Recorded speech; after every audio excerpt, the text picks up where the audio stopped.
баярлалаа. За, хувьчлалыг дэмжиж байгаа. Гэхдээ маш дутуу толмог орж ирж байгаа гэж харж байна. Компани болгоноор асуудал бид нар ярих ёстой. Үн цэн нь ямар байгаа, ирээдүйн үн цэн ямар байх ёстой вэ гэдгийг бид нар тодорхойлох ёстой.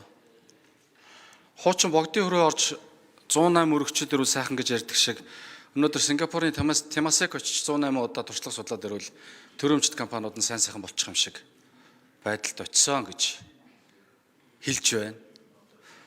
Өнгөрсөн удаагийн тогтоолуудын хэрэгжилт 37%. Өнөөдөр төрөмчд компаниудын алдагдал маш өндөр хэмжээнд очиж байгаа.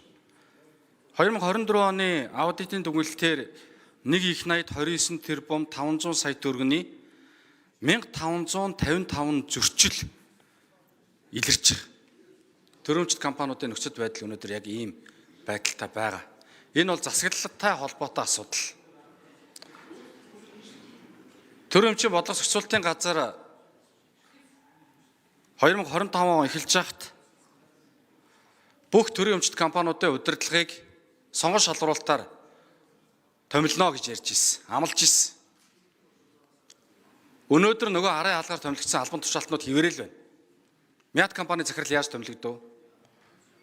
Тухайлах юм бол өнөөдөр улс орондоо яриад энэ асуудлуудыг бид нар үндсэн.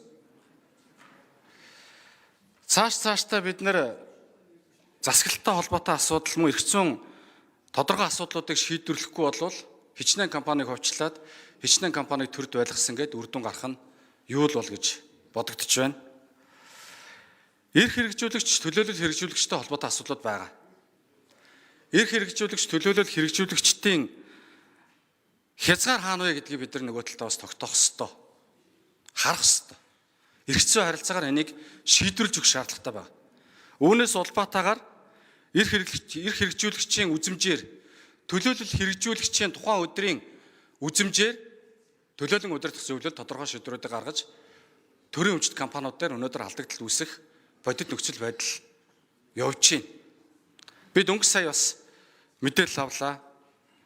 Автоврын үндэсний төв дээр хөгжимчин хүн авч тавьж байгаа мэдээлэл байна. Бид нар сонгон шалралтыг хийхгүй бол цаашдаа төрийн өмчт компаниуд бол завхарсан хэвээрээ байна гэдгийг бид нар маш сайн бодож ажиллах ёстой гэдгийг хэлье. Дээрээс нь засгийн газраас оруулж ирсэн. За ялангуяа төрийн өмчийн бодлого зохицуулалтын газрын сайтаар олон нийт иргэдээс төрийн өмчт хуулийн этгээдийн хувьцааг 2026-аас 2028 онд биржээр олон нийтэд нээлттэй худалдах, төрийн өмчийг хувьчлах, өөрчлөн байгуулах, үндсэн чиглэлийн төсөл санал авах ажлыг зохион байгуулах ба 24 иргэнээс төрийн өмчийг хувьчлах, өөрчлөн байгуулах, төрийн өмчт хуулийн этгээдийн хувьцааг 2026-аас 2028 онд биржээр олон нийтэд нээлттэй худалдах, үндсэн чиглэлийн төсөлд дэмжсэн санал ирүүлсэн гэж. 24 иргэн. Тэгээ бүхэл бүтэн үн цэнтэй 18 компани хувьцаа болгож, нээлттэй болгож, хөрөнгө оруулалт татах гэж биржээр арилжаалах гэж байгаа энэ цаг хугацаанд авж байгаа иргэдийнх нь дэмжиж байгаа авж байгаа саналын тоон 24 хүн.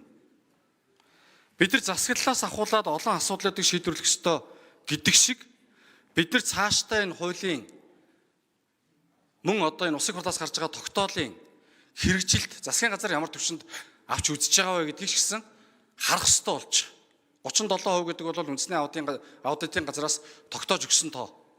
Тийм учраас засгийн газар энэ тогтоолтой холбоотой асуудлаа дахин сайжруулж оруулж ирэхийг хүсэж байна.